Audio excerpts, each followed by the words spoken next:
Hello दोस्तों, welcome to my YouTube channel. आज की इस वीडियो में हम सेल डीड का म्यूटेशन फाइलिंग ऑनलाइन कैसे करना है। जो ज़मीन हम खरीदते हैं उसको अपने नाम से जो उसको स्थानांतरण करते हैं उसको दाखिल खारिज कहा जाता है या तो फिर म्यूटेशन कहा जाता है इंग्लिश में। तो इससे पहले मैंने एक वीडियो बनाया था जिसमें मैंने बताया था कि गिफ्ट डीड को आप किस तरह से आवेदन कर सकते हो ऑनलाइन, और इस वीडियो में बताने वाला हूँ कि सेल डीड हो आपके पास तो उसका आवेदन कैसे करना है। तो उस वीडियो मैंने ये भी बताया था कि आप किस तरह से अकाउंट बना करके इसमें लॉगिन कर सकते हो। उसके बाद हमें यहाँ पर फाइलिंग करना है। तो सेल डीड का फाइलिंग आप कैसे कर सकते हो, चलिए शुरू करते हैं। सबसे पहले देखो, आपको सेल डीड जो भी है आपका उसका स्कैन कॉपी आपको कर लेना है और 2 MB से कम में आपको वो फाइल को बनाना है। जो 2 MB से ज़्यादा हो तो यहाँ अपलोड नहीं कर सकते। तो डीड का एक कॉपी आप स्कैन कर लो। बहुत सारे मोबाइल में ऐसे ऐप हैं जो आपको स्कैन कर सकते हैं और उसको 2 MB से कम में कन्वर्ट कर सकते हैं PDF फाइल में। उसके बाद यहाँ पर आना है, लॉगिन कर लेना है और यहाँ पर सबसे पहले आपको डिस्ट्रिक्ट चूज़ करना है। आपका जो ज़मीन है वो किस डिस्ट्रिक्ट में है और उसका अंचल कौन सा है या सर्कल कौन सा है, यहाँ पर वो चूज़ करो। सेशन आपको हमेशा करंट वाला जो लेटेस्ट सेशन है वो चूज़ करना है। मार्च के बाद ये सेशन चेंज हो जाता है, तो अभी जो करंट सेशन है वो 2025-26 है। उसके बाद यहाँ पर अप्लाई न्यू म्यूटेशन, इस पर क्लिक करना है। उसके बाद आप इस पेज पे आ जाओगे। यहाँ पर आपको डीड का डेट, सेल डीड है तो सेल डीड यहाँ पर चूज़ करना है, डीड का डेट चूज़ करना है और डीड नंबर डाल के यहाँ पर आप खोजें।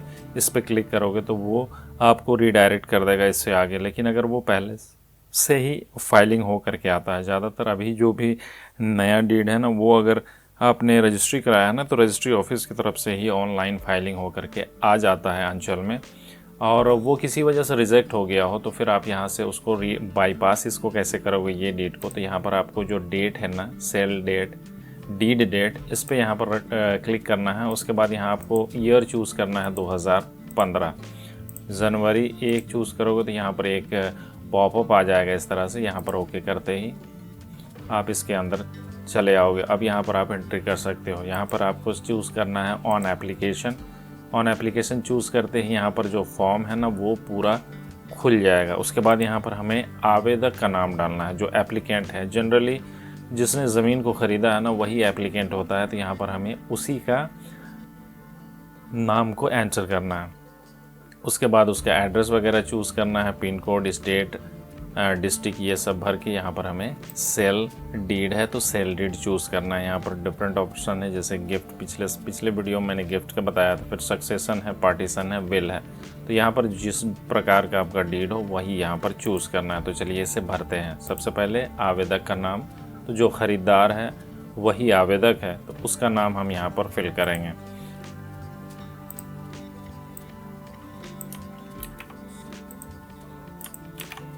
उसके बाद यहाँ पर उसके पिता का नाम,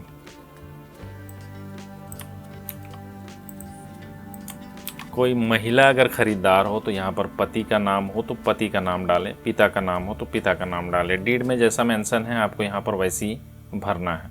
उसके बाद यहाँ पर रिलेशन चूज़ करो। यहाँ पर ये इसके फादर है तो फादर चूज़ कर लेते हैं। सेशन जो है ना, केस ईयर है वो यहाँ पर चूज़ कर लेना है। उसके बाद यहाँ पर एड्रेस फिल करना है।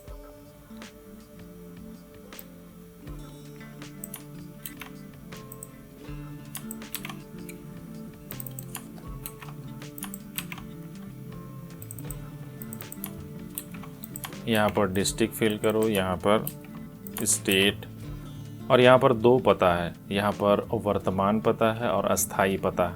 अगर आपका अलग अलग हो तो यहाँ पर अलग अलग भरना।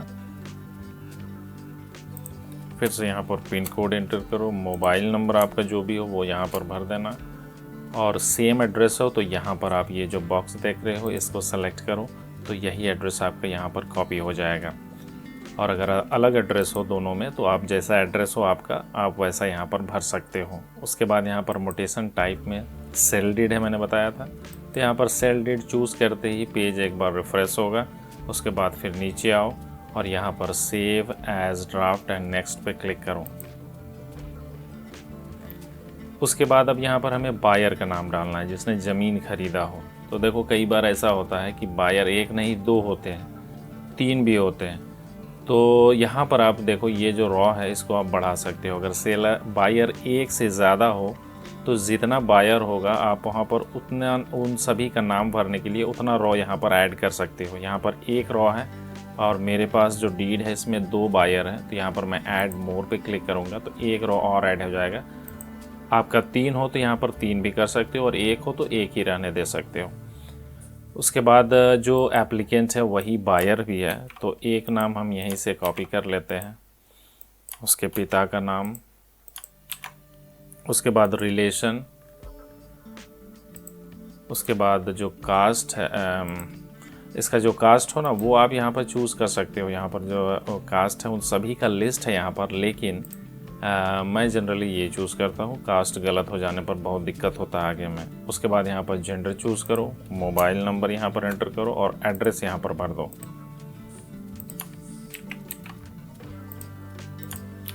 उसके बाद जो दूसरा क्रेता है उसका नाम आपको यहाँ पर डालना है।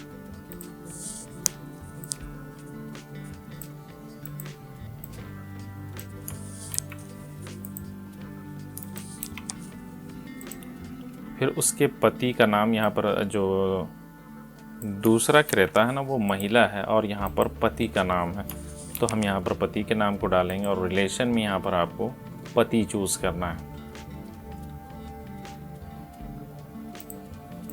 उसके बाद इसका कास्ट चूज़ करो, ये पुरुष है या महिला, यहाँ पर आपको जेंडर चूज़ करना है, यहाँ पर महिला चूज़ करते हैं। मोबाइल नंबर और एड्रेस दोनों का सेम ही है, तो इसी को कॉपी करके यहाँ पर पेस्ट कर देते हैं। तो ये हो गया, बायर डिटेल हमने फिल कर दिया। अब हमें नीचे आना है, save as draft and next पे क्लिक करना है। अब यहाँ पर हमें सेलर का नाम डालना है। सेलर का नाम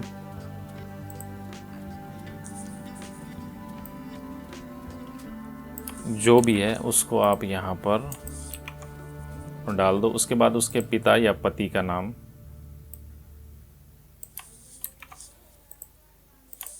पिता या पति जो भी यहाँ पर इसके पिता का नाम है। उसके बाद उसका रिलेशन चूज़ करो, यहाँ पर पिता चूज़ कर लो। कास्ट में फिर जो कास्ट हो इसका आप चूज़ कर लेना। जेंडर में जेंडर चूज़ कर लेना। मोबाइल नंबर यहाँ पर डाल देना और जो एड्रेस है वो एड्रेस आपको यहाँ पर फिल करना है।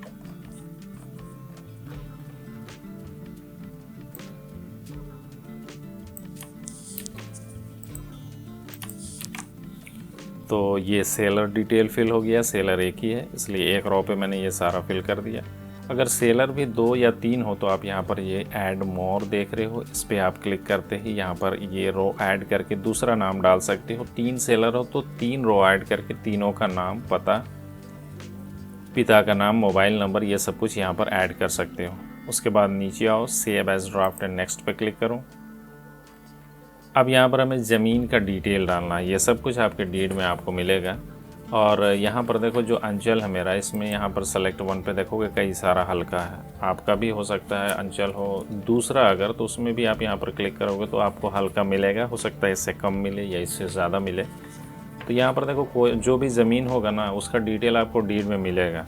हल्का आपको जो डिटेल है आपका, जैसे कि ऑनलाइन पंजी है उसमें आपको हल्का मिलेगा। तो ये आप अगर हल्का आपको पता नहीं है तो एक एक करके भी आप ये पता कर सकते हो, चूँकि वहाँ पर मौजा का नाम आ जाता है जो कि आपका खतियान में भी होगा, डीड में भी होगा, वो डिटेल आपको डीड पे मिल जाएगा। तो यहाँ पर मेरा जो ये ज़मीन है ये हल्का 2 में आता है, चूँकि यहाँ पर ये जो मौजा का नाम है वो इस पे आता है। प्लस यहाँ पर थाना नंबर है, ये ज़रूर से मैच करा लेना, थाना नंबर भी डीड में मेंशन होता है। तो यहाँ पर ये है तो मैं ये चूज़ कर लेता हूँ।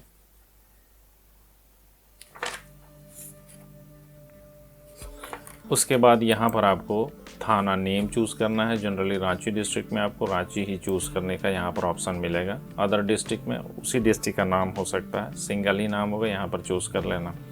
उसके बाद देखो यहाँ पर खाता नंबर, प्लॉट नंबर, ज़मीन में कितना रकबा है वो फिल करना है, चौहद्दी डालना है। अब यहाँ पर मेरे पास जो डीड है इसमें 5 प्लॉट का मेंशन है, तो यहाँ पर मैं इस रॉ को बढ़ाकर 5 तक कर दूँगा। यहाँ पर ऐड मोर पे क्लिक करो, 2 हो गया, फिर ऐड मोर 3, फिर ऐड मोर 4 और फिर ऐड मोर 5। तो यहाँ पर ये 5 प्लॉट है इसलिए मैंने ये 5 रो यहाँ पर ऐड हो गया, ऐड किया है मैंने। आपका एक ही खाता प्लॉट हो तो सिर्फ एक रो पे ही आपको ये सब फिल करना है। तो प्लॉट के हिसाब से है, कितना ज़्यादा प्लॉट आपके डीड में मेंशन है, कितना ज़मीन आपने लिया है किस किस प्लॉट से है, तो हर प्लॉट का आपको अलग डिटेल फिल करना होगा। ऐसा नहीं कि एक ही में आपने वो सारे प्लॉट को लिख दिया और उसके बाद यहाँ पर टोटल रकबा, ऐसा नहीं होता।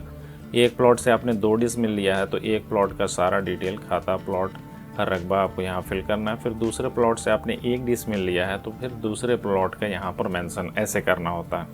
तो यहाँ पर मेरे पास 5 प्लॉट है और पाँचों प्लॉट में जो रकबा है एक एक करके मैं सारा फिल कर लेता हूँ। ज़मीन अगर एकड़ में हो तो आप यहाँ पर एकड़ में फिल करना, और अगर एकड़ से कम हो जैसे कि 99 डिसमिल भी हो तो फिर आप एकड़ में 0 चूज़ करना और डिसमिल में 99 फिल करना है। ठीक है, इस तरह से 1 डिसमिल हो तो 1, 2 डिसमिल हो तो 2, लेकिन एकड़ में आपको नहीं डालना। और अगर ज़मीन एकड़ में हो, जैसे 1 एकड़ 10 डिसमिल है, तब यहाँ पर आप 1 एकड़ और यहाँ पर 10 डिसमिल ऐसे करके फिल करना है। यहाँ पर ये जो ज़मीन है मेरा, इसमें 1 डिसमिल है इस प्लॉट में, इसलिए एकड़ में 0, डिसमिल में 1। उसके बाद यहाँ पर प्लॉट जो चौहद्दी होता है प्लॉट का, यानी उत्तर में किस प्लॉट का कौन सा प्लॉट पड़ता है, दक्षिण में कौन सा, पूर्व में कौन सा, पश्चिम में कौन सा, ये डीड में मेंशन रहता है। आप वहाँ से यहाँ पर ये फिल कर सकते हो। मैं जनरली यहाँ पर ये लिख देता हूँ और सब में चौहद्दी में ये मैंने डाल दिया। उसके बाद दूसरा प्लॉट जिस खाता से है वो खाता नंबर डालो, कौन सा प्लॉट है वो प्लॉट यहाँ डालो, उसमें रकबा कितना है वो यहाँ पर डाल दो। तो ये 20.50 इतना डेसिमल ये ज़मीन है, तो मैंने यहाँ पर इतना भर दिया। उसके बाद तीसरा प्लॉट जो है उसका खाता नंबर डालो, फिर प्लॉट नंबर डालो, फिर रकबा डालो। उसके बाद चौथा जो है उसका खाता नंबर, उसका प्लॉट नंबर, उसमें जो रकबा है वो यहाँ पर डाल दो। यहाँ पर है इतना। उसके बाद जो पांचवा है उसका खाता नंबर अलग है। पांचवा जो प्लॉट है उसका खाता नंबर अलग है, प्लॉट नंबर ये है और उसमें रकबा ये है 17 डिसमिल। ठीक है, तो ये मैंने जो भी डिटेल डीड में था एग्जैक्टली वैसे यहाँ पर मैंने फिल कर दिया। उसके बाद सब में चौहद्दी आप डाल दो। चौहद्दी आप डीड से कॉपी कर लेना। डीड में सब में मेंशन रहता है उत्तर में कौन सा प्लॉट है, दक्षिण में कौन सा प्लॉट है, आप उसी हिसाब से यहाँ पर फिल कर सकते हो। उसके बाद ये फिल हो गया। अब इसके बाद हमें आगे जाना है, यहाँ से save as, draft and next पे क्लिक करना है। अब यहाँ पर हमें डीड नंबर डालना है, चूँकि ये सेल डीड है तो यहाँ पर हमें डीड नंबर डालना है, डीड का डेट डालना है, अमाउंट डालना है और जो कोर्ट नेम है वो डालना है। तो यहाँ पर जो डीड नंबर है आपको डीड में मेंशन होगा। डीड के लास्ट पन्ना में जाना, लास्ट पन्ना में आपको डीड नंबर मिलेगा, या तो फिर फ्रंट में भी आपको ऊपर में, पुराना डीड अगर हो तो आपको फ्रंट में भी ऊपर में मिलेगा वो डीड नंबर क्या है। और राइट साइड में एक तरफ सीरियल नंबर होता है लेफ़्ट साइड में, और राइट साइड में डीड नंबर होता है। तो ये है इसका डीड नंबर। अब इसमें डेट चूज़ करना है कि ये रजिस्ट्री किस डेट को हुआ है।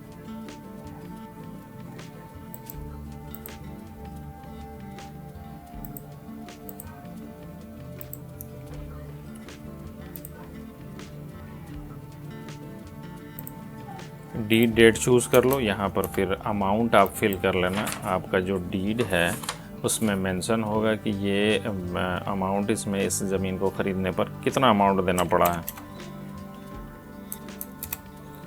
उसके बाद यहाँ पर क्लिक करो और छोड़ दो। देखो एक बार ये जो कर्सर है इसमें वो हट जाएगा, एक बार रिफ़्रेश होता है। ये डीड नंबर को ये सर्च करता है डेटाबेस में कि ये पहले से ये नंबर और ये डेट पे कोई डीड नंबर एंट्री हुआ है या नहीं।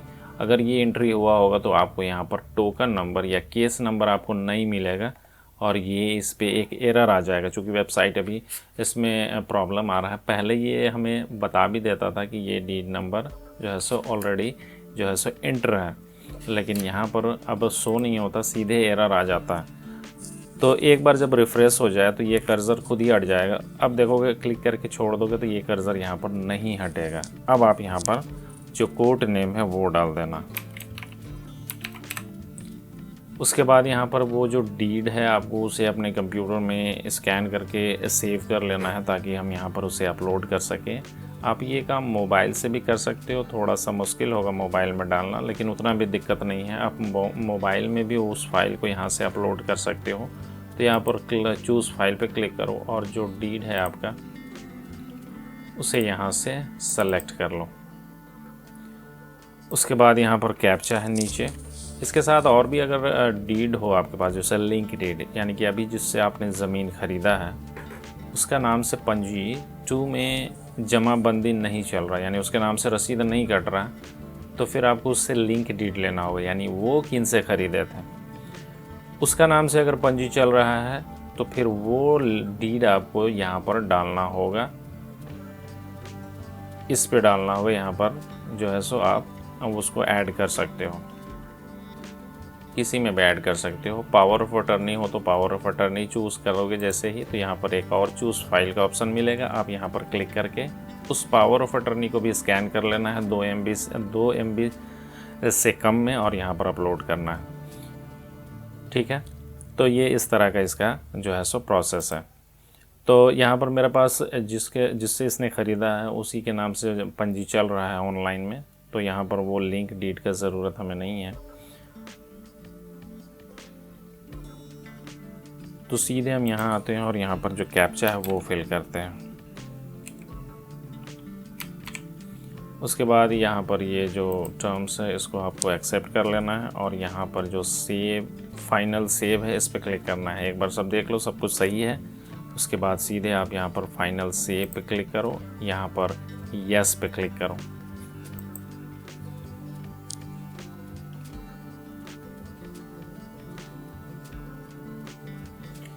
अब देखो यहाँ पर ये जो समथिंग रॉन्ग आ रहा है ना, तो यहाँ पर आप का केस नंबर हो सकता है आ भी गया हो या नहीं भी आया हो, क्योंकि कभी कभी ऐसा एरर आता है कि आपने एंट्री किया इस तरह से समथिंग रॉन्ग लिख करके आएगा, गो टू होम यहाँ पर ये आ जाएगा।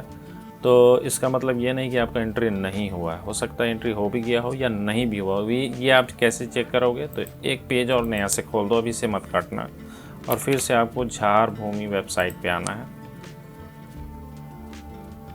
उसके बाद नीचे आवेदन की स्थिति इस पर क्लिक करना है। यहाँ पर आपने जिस डिस्ट्रिक्ट का आवेदन किया है और जिस अंचल का किया है उस पर क्लिक करो, ये पेज ओपन होगा। यहाँ से आप स्टेटस सर्च कर सकते हो और केस नंबर भी ढूंढ सकते हो। अब चूँकि आज मैंने अभी एंट्री किया है ना, तो यहाँ पर आपको वो वर्ष चूज़ करना है, अभी 25-26 है, और यहाँ पर आपको डेट वाइज चूज़ करना है। यहाँ पर क्लिक करो और आज का डेट, अभी आपने एंट्री किया और एरर आया है, तो आज के डेट पे अगर एंट्री होगा तो यहाँ पर आपको मिल जाएगा। कैप्चा फिल करो और सर्च पे क्लिक करो, तो यहाँ पर जो भी आज के डेट पे एंट्री हुआ होगा ना, उन सभी का नाम आ जाएगा। यहाँ पर देखो जो अभी हमने एंट्री किया था ना, वो नाम नहीं आया, यहाँ पर कोई और नाम आया है। तो इसका मतलब है कि हमने जो अभी एंट्री किया है ना, वो केस नंबर नहीं आया। तो इसका मतलब आपको दोबारा से आपको ये एंट्री करना होगा। ऐसा इसलिए कि ये हो सकता है कि पहले से इसका फाइलिंग हुआ हो और वो जो केस नंबर है ना वो मेंशन होगा, तो इसलिए यहाँ पर ये जो है डेट हमारा ये जो एंट्री नहीं हुआ है। तो अब इसको दोबारा से हम एंट्री करेंगे, और इस बार देखो ऐसा है ना कि जो डीड आपने पहले से आपका एंट्री हुआ और रिजेक्ट हो गया है ना, तो उसका जो प्रोसेस है दोबारा से एंट्री करने का, तो यहाँ वो मैं बताता हूँ कि आपको फिर क्या करना होगा जो लीगली तरीका है। यहाँ पर आप एक काम करना है, जैसे इस तरह से एरर आ जाए ना, तब गो होम करोगे तो फिर से लॉगिन करना होगा। तो लॉगिन से बचने के लिए आप यहाँ पर एक बार क्लिक करो, फिर दोबारा क्लिक करो, तो आप फ्रंट पेज पे आ जाओगे जहाँ से हमने एंट्री करना शुरू किया था। लेकिन अभी हम क्या है, इस पर लॉगिन है, तो यहाँ पर बैक करते हैं। अब देखो यहाँ पर क्या है, यहाँ पर है आपको सर्च मोटेशन। पहले तो यहाँ पर आपको वो डिस्ट्रिक्ट चूज़ करना है, वो सर्कल चूज़ करना है, और वो ईयर चूज़ करना है। उसके बाद सर्च मोटेशन पे जाना है।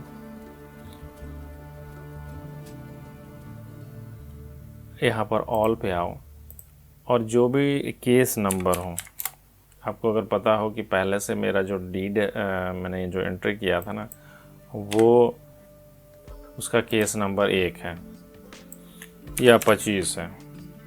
यहाँ पर कोई केस नहीं मिल रहा है तो 24-25 ये हम सर्च कर लेते हैं और केस नंबर। अब इस पे सर्च करोगे तो यहाँ पर देखो 25 जो केस नंबर आपका, मैंने एग्जांपल बता रहा हूँ मैं ये कि आप कैसे फिर जो है सो आपको LRDC अपील करना होगा, और वो अगर केस रिजेक्टेड हो तभी आप ये LRDC अपील कर सकते हो। अब ये जो केस है ये रिजेक्टेड है। अब आपको LRDC से अपील करके इस जो डीड नंबर और जो डेट आपका जो डेटाबेस पे पहले से ही लिस्ट हो गया है ना, उसको आपको हटवाना होगा पहले।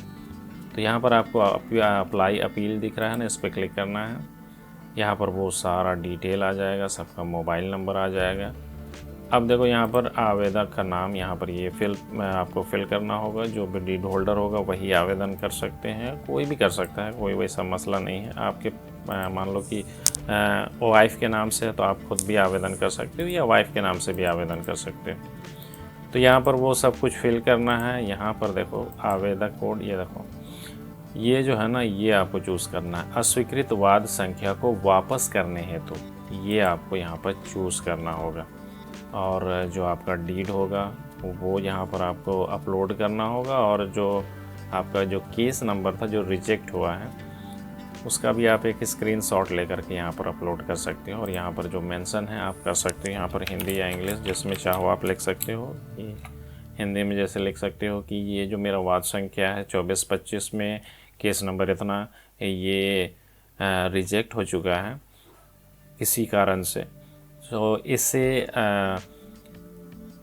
वापस करने की कृपा करें। और ये लिख करके आप जो है यहाँ पर ये करके आप अप्लाई कर दोगे तो आपको एक अपील नंबर मिलेगा। उसके बाद आपको LRDC ऑफिस जाना पड़ेगा और वहाँ से फिर इसको बैक करा के वापस कराना होगा।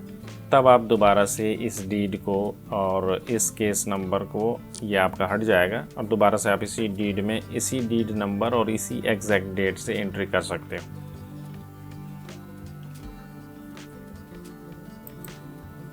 तो ये था तरीका। देखो अगर आपने बिल्कुल सही एंट्री किया हो, आपका पहले से म्यूटेशन केस नंबर रिजेक्ट नहीं हुआ है तो आप आसानी से आपको केस नंबर मिल जाता है। और अगर आप फिर भी आप चाहते हो ये LRDC वाला लफड़ा, ये जो है सो आप नहीं चाहते कि आपको LRDC जाना पड़े और उसके बाद जो है सो वहाँ से उसको वापस कराना पड़े, तो आप क्या कर सकते हो, डीड नंबर में आप एक डेट चेंज कर सकते हो। जैसे कि 5 तारीख को आपका रजिस्ट्री हुआ है तो आप 6 तारीख कर सकते हो, जो कि सही नहीं है मेरे हिसाब से, लेकिन आप चाहो तो वैसा कर सकते हो। तो फिर आपका एंट्री हो जाएगा और केस नंबर आपको नया से मिल जाएगा।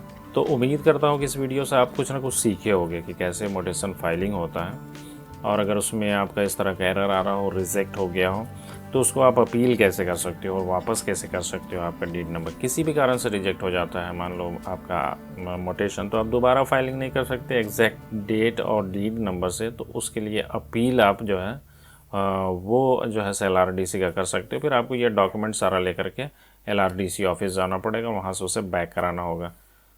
तो उम्मीद करता हूँ कि इस वीडियो से आप कुछ ना कुछ सीखे होंगे। वीडियो आपके लिए कुछ हेल्पफुल होगा तो वीडियो को लाइक करना, और मेरे चैनल पे पहली बार आए हो तो सब्सक्राइब करना। मिलते हैं अगले वीडियो में, तब तक के लिए गुड बाय।